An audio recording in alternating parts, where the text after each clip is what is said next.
So here's an interesting story around Cape Town Spurs. They want these three players back at Ikamba to report for training with immediate effect. Captain Asanele Velebai, Luke Bartman and Liam Byrne. These three players respectively are joining new clubs in the Betway Premiership.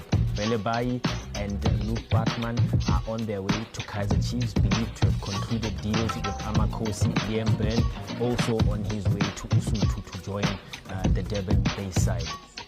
Players are not going down without a fight. They are saying, we are promising that we are going to honor your existing contract. So you need to return to training as soon as possible. Otherwise, you are in breach of these contracts and we will take legal action. It's going to be an interesting battle, a tug of war between Kaizer Chiefs, Amazulu and Cape Town Spurs, which is where the disciplinary committees or the dispute resolution chamber out at the PSL will now have to step in.